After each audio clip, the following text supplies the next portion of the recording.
Don't quit. Don't give up. Don't lose heart. Keep going.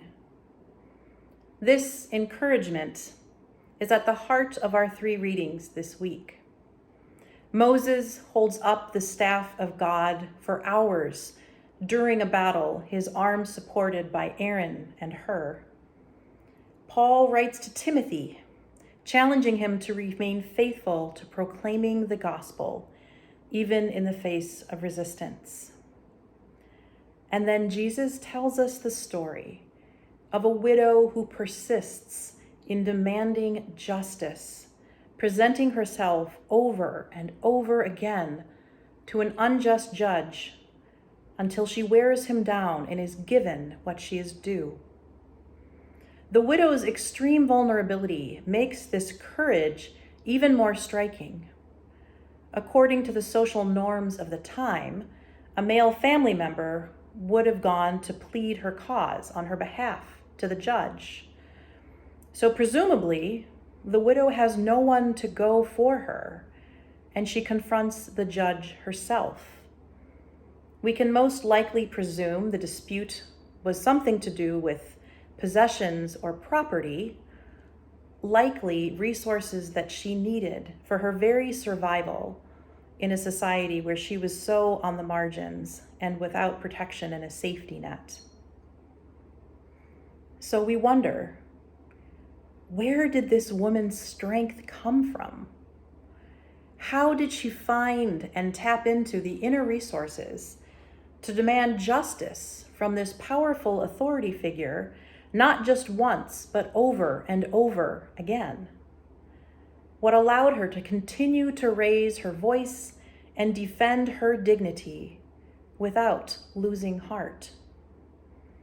Jesus explains the widow's example is meant to teach us to persevere in prayer, to trust that God listens and hears us and will do justice. Jesus' closing question, when the Son of Man comes, will he find faith on earth, is meant to draw his disciples then and now into deep reflection. Where do we find the strength, the inner resources to trust God hears and will act, and not to lose heart? This question is personal, but more than that, it's also communal. And it's a question that's particularly relevant and challenging now in this moment in our global church. Pope Francis has initiated a synod and has invited all baptized Catholics in the world to participate. The word synod means walking together.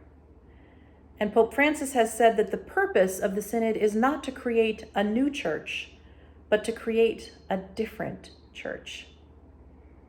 As part of this journey, people from around the world, with a particular focus on those who are on the peripheries of the church and of all kinds of systems, have shared in listening sessions over many months. It may be the largest consultation in human history.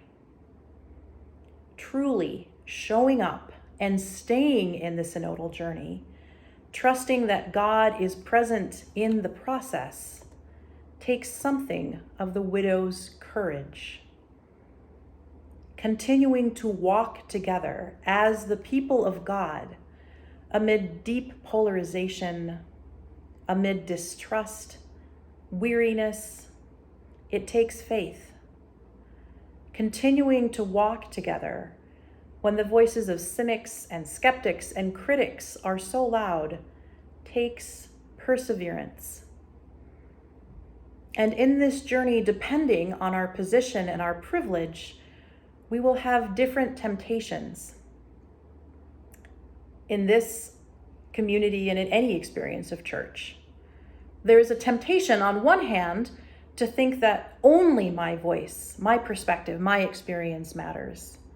And on the other hand, there's the temptation to think that my voice doesn't matter and I don't really have something to say. So depending on where we stand, we may be called to magnanimity or we may be called to humility, to fully show up and participate and bring our gifts to this process.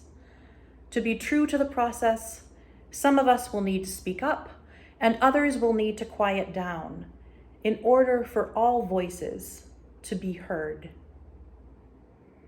The purpose of the Synod, according to Pope Francis, is not just to create documents, but to plant dreams, to draw forth prophecies and visions, to allow hope to flourish.